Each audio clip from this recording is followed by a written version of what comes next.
Mummy టమాటా కూరనే నాయే మిరపకాయల కూర అంటే అమ్మగా ఉంటది మమ్మీ. మిరపకాయల కూర నారా చిన్ను? సరే అండుతారా నీకోసం.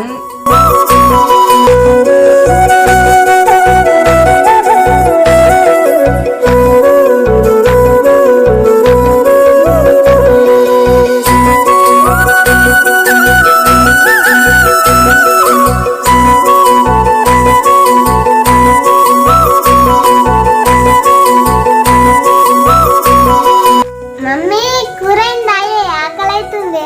కూర నారా అయింది, ఏస్తున్నా.